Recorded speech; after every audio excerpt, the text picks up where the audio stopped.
Assalamualaikum warahmatullahi wabarakatuh. Perkenalkan, saya Agita Nauli beserta dua tim saya yaitu Mela Pertiwi dan Wan Aditya. Kami dari Universitas Lancang Kuni, Fakultas Ekonomi, jurusan Akuntansi semester 6. Kami di sini akan menjelaskan sedikit tentang akuntansi forensik. Akuntansi forensik awal mulanya adalah pada bulan Oktober 1997. Menurut Delary Crumbley, Editor-in-Chief dari Journal of Forensic Accounting, mengatakan secara sederhana, akuntansi forensik adalah akuntansi yang akurat atau cocok untuk tujuan hukum. Artinya, akuntansi yang dapat bertahan dalam kancah perseteruan selama proses pengadilan atau dalam proses peninjauan judicial atau administratif. Akuntansi forensik bertugas memberikan pendapat hukum dalam pengadilan. Di samping itu, ada juga peran akuntan forensik dalam bidang hukum di luar pengadilan. Misalnya, dalam membantu merumuskan alternatif penyelesaian perkara dalam sengketa, perumusan perhitungan ganti rugi, dan upaya menghitung dampak pemutus atau pelanggaran kontrak. Akuntansi forensik ini dibagi ke dalam dua bagian, yaitu yang pertama ada jasa penyelidikan.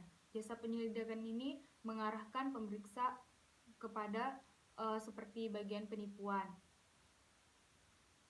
Sedangkan yang kedua itu ada jasa litigasi.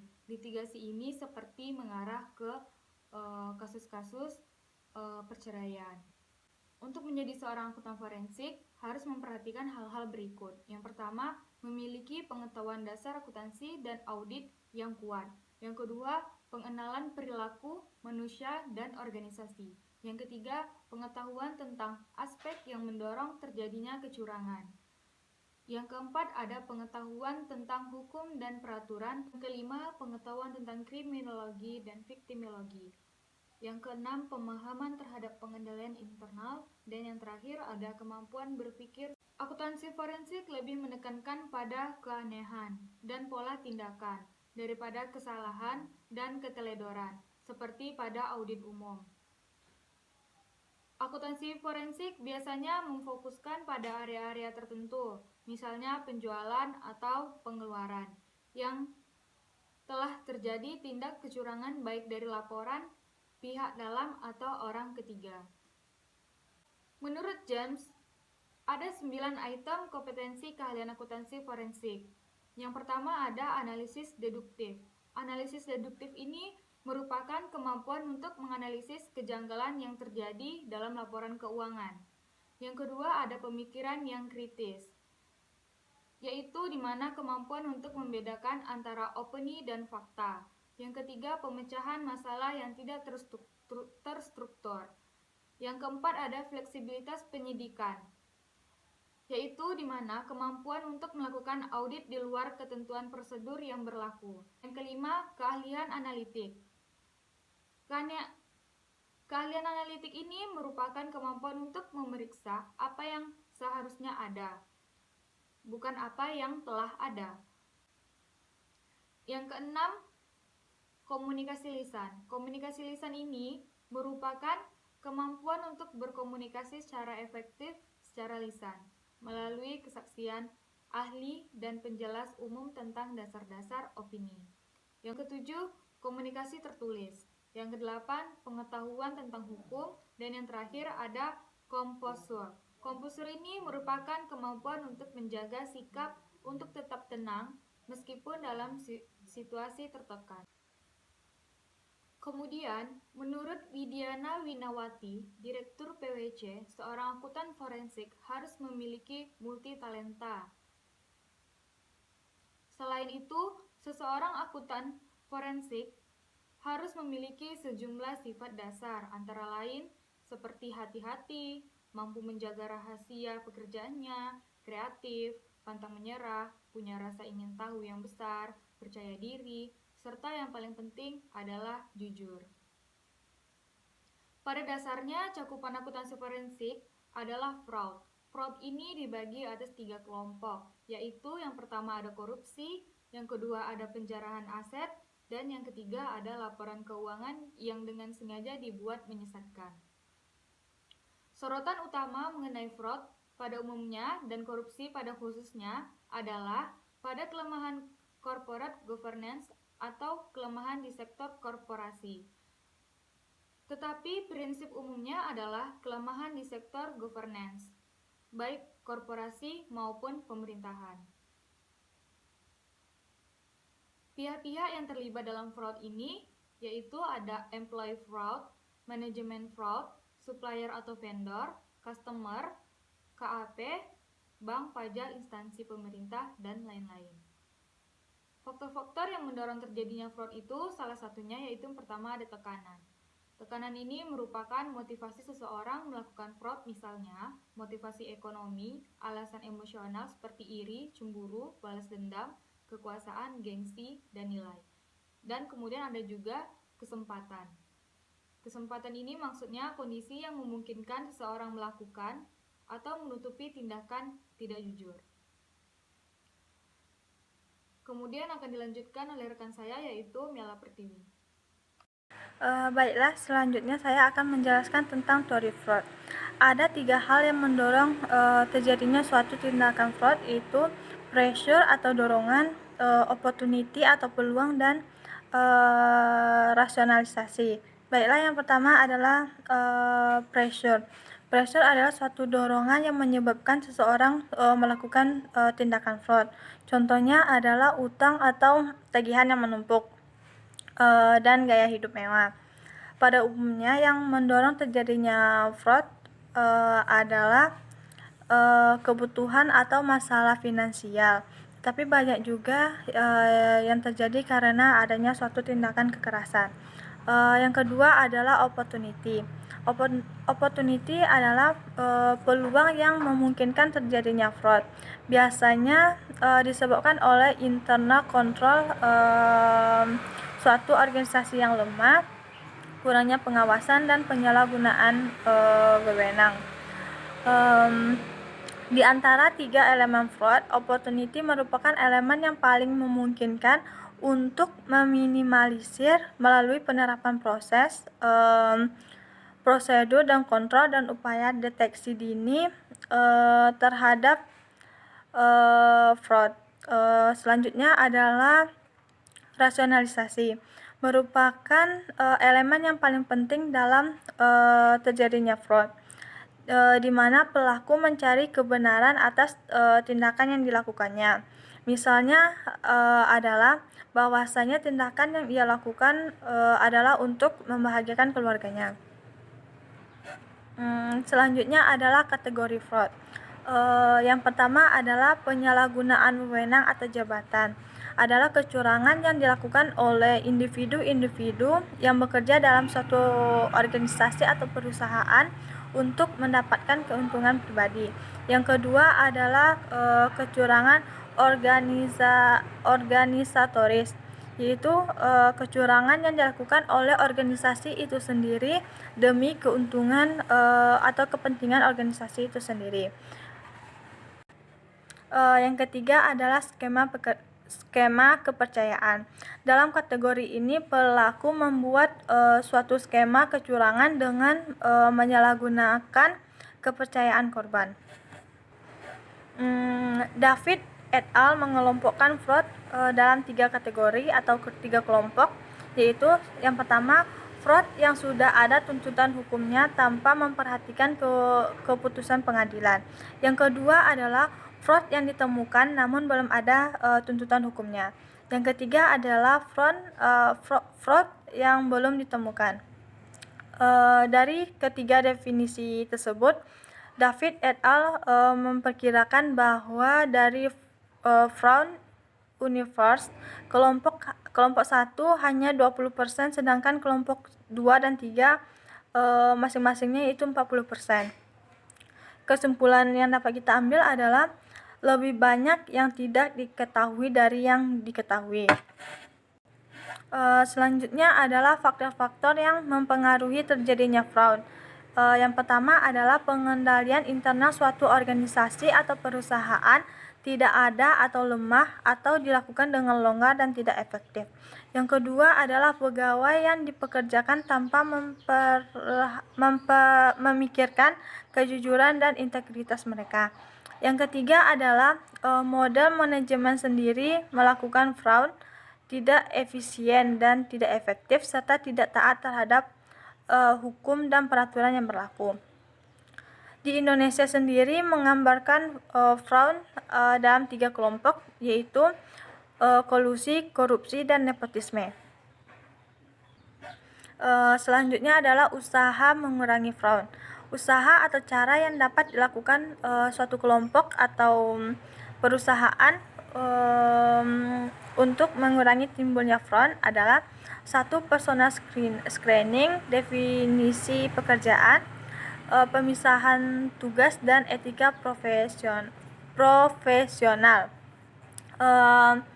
Sebagian besar bukti-bukti kecurangan merupakan bukti-bukti yang tidak sifatnya langsung. Petunjuk adanya kecurangan biasanya disebabkan oleh munculnya gejala-gejala adanya perubahan gaya hidup atau perilaku seseorang, dokumentasi yang mencurigakan, keluhan dari pelanggan atau pemasok, dan kecurigaan dari rekan kerja. Timbulnya fraud juga dapat diketahui oleh auditor internal pada saat melakukan audit kinerja, audit keuangan, maupun audit operasional berupa red flag atau fraud indikator. Selanjutnya adalah pencegahan fraud. Yang dapat dilakukan untuk mencegah terjadinya fraud adalah penyusunan sistem kontrol, faktor-faktor kegagalan mencegah fraud, teknik pengendalian, peranan serta pegawai, hearing the indicator. Teknik pencegahan fraud. Ada beberapa teknik yang dapat dilakukan untuk mencegah terjadinya fraud, yaitu: 1. Membangun struktur pengendalian internal yang baik. Yang kedua, mengefektivitaskan aktivitas pengendalian. Yang ketiga itu meningkatkan budaya organisasi. Dan yang terakhir adalah mengefektifkan fungsi internal audit. Selanjutnya adalah hearing decision, itu kebijakan-kebijakan dalam merekrut karyawan baru, yaitu harus memperhatikan beberapa hal, yaitu: yang pertama, hindari adanya unsur nepotisme dalam merekrut karyawan. Yang kedua yaitu penerimaan karyawan harus mencerminkan the right man in the right place. Yang ketiga adalah jika memerlukan fit proper test atau dipilih yang memiliki rekam jejak yang baik dan tidak pernah melakukan suatu tindakan yang tidak terpuji. Selanjutnya itu apabila internal audit menemukan indikasi yang mencurigakan terjadinya fraud di perusahaan, maka ia harus segera memberitahukan hal tersebut kepada top manajemen. Apabila indikasi tersebut cukup kuat, manajemen akan menugaskan suatu tim audit untuk melakukan audit investigasi atau front audit. Peran internal audit untuk menemukan indikasi adanya fraud dan melakukan investigasi sangat besar. Selanjutnya yang terakhir adalah aspek hukum, perspektif hukum negara Indonesia. Banyak kasus fraud yang tidak dapat dibawa ke sidang pengadilan karena barang bukti yang ditinjau dari aspek hukum atau legal tidak memadai. Alasannya adalah bukti yang dikumpulkan pada kasus fraud sangat kompleks dan memerlukan perlakuan khusus atau pengujian khusus.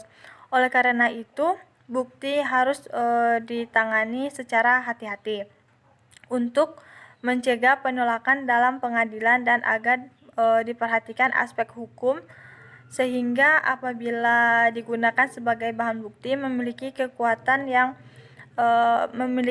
kekuatan hukum yang valid. Selanjutnya saya akan menjelaskan konsep dalam KUHP dan KUHAP. 1.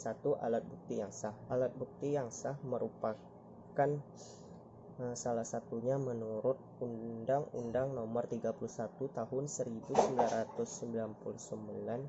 yang merupakan informasi yang diucapkan, dikirim, diterima atau disimpan secara elektronik dengan alat optik atau yang serupa dengan itu, tetapi tidak terbatas pada data penghubung elektronik, surat elektronik, telegram, telex, dan faksimil.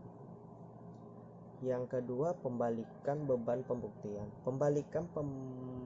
Beban pembuktian merupakan peletakan beban pembuktian yang tidak lagi pada diri penuntut umum tetapi kepada terdakwa. Yang ketiga, perampasan harta benda yang disimpan. Dalam hal terdakwa meninggal dunia sebelum putusan dijatuhkan dan dapat terbukti yang cukup kuat bahwa yang bersangkutan telah melakukan tindak pidana korupsi, maka hakim atas tuntutan penuntut umum menetapkan perampasan barang-barang yang telah disita. Yang keempat, pemidanaan secara in absentia. Karena seringnya koruptor yang melarikan diri dan tidak hadir selama persidangan, sehingga dalam proses hukumnya diberlakukan secara in absentia, yaitu proses mengadili seorang terdakwa tanpa dihadiri oleh terdakwa sendiri sejak mulai pemeriksaan sampai dijatuhkannya hukuman oleh pengadilan.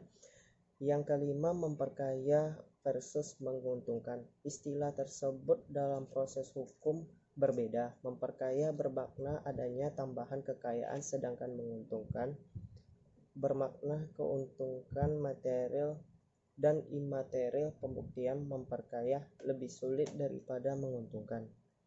Yang selanjutnya, pidana mati. Pidana mati merupakan sebuah proses eksekusi mati terhadap terdakwa yang didasari oleh atas putusan pengadilan. Pidana mati terkait koruptor salah satunya diatur pada Pasal 2 Ayat 2 Undang-Undang Nomor 31 Tahun 1999, yaitu dalam hal tindak pidana korupsi sebagaimana dimaksud dalam ayat 1, dikatakan dalam keadaan tertentu pidana mati dapat dijatuhkan. Selanjutnya saya akan menjelaskan tentang interview. Interview salah satu teknik yang dapat dipakai oleh auditor untuk memperoleh bukti kasus fraud adalah wawancara. Hasil wawancara didokumentasikan pada berita acara permintaan keterangan BAPK yang harus ditandatangani oleh auditor. Dalam pemanfaatan teknologi ada berbagai macam, yaitu 1. Audit dengan teknologi informasi. Yang kedua, sistem pengamanan jaringan dan komputer. Yang ketiga, internet fraud. Pemanfaatan teknologi. Perkembangan teknologi komputer saat ini sangat pesat. Bahkan semakin banyak organisasi yang telah melakukan pemrosesan datanya secara elektronik atau Electronic Data Processing atau EDP.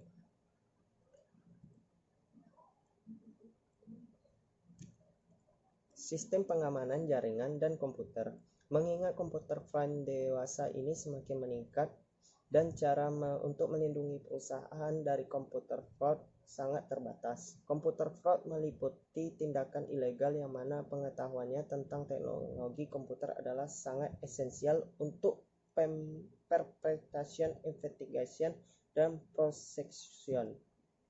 Berikut beberapa cara perlindungan sistem pengamanan yang dapat dilakukan oleh organisasi atau perusahaan untuk melindungi mencegah timbulnya komputer fraud, yaitu lisensi, sistem desain control, physical access security, electronic access security, internal control, dan edit. Jenis dan modus operandi. Jenis dan modus operandi fraud.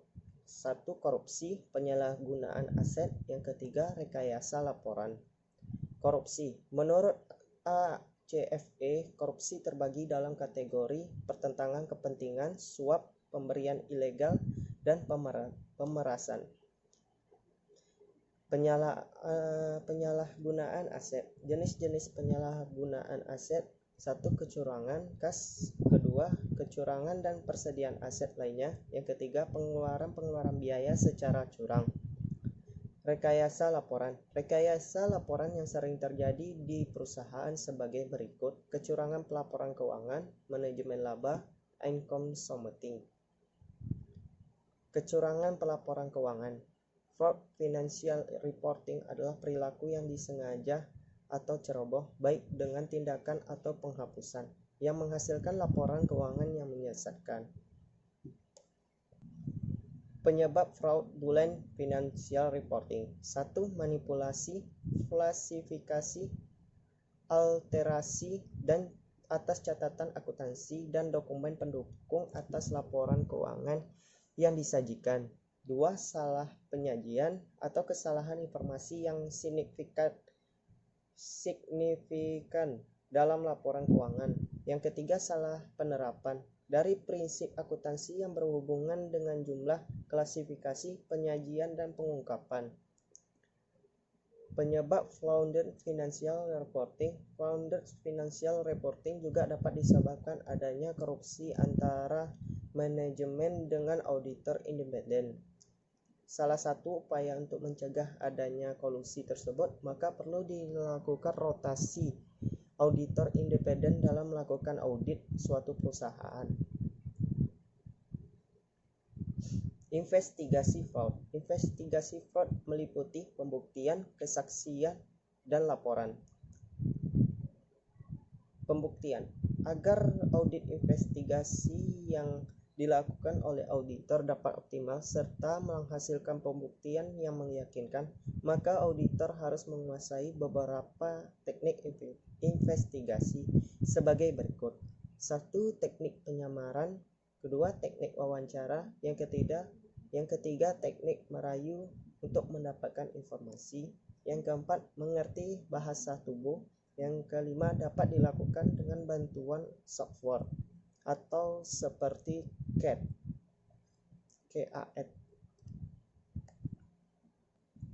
Prinsip pelaporan. 1. Pengungkapan atas arti penting. Kedua, kegunaan informasi dan ketetapan waktu pelaporan. Ketiga, objektivitas informasi yang disajikan. Yang keempat, tingkat keyakinan penyajian. Yang kelima, penyajian yang ringkas, sederhana, namun jelas dan lengkap. Membangun budaya dan etika perusahaan. 1. 3 general models for ethical decision making. Yang kedua, ethics awareness. Yang ketiga, managing values. Yang keempat, the moral compass. Yang kelima, DCG principle. Itulah yang dapat saya jelaskan tentang mengenai konsep dalam KUHP dan KUHAP. Terima kasih. Nah, sekian tentang penjelasan akuntansi forensik dari kami. Lebih dan kurang mohon maaf. Assalamualaikum warahmatullahi wabarakatuh.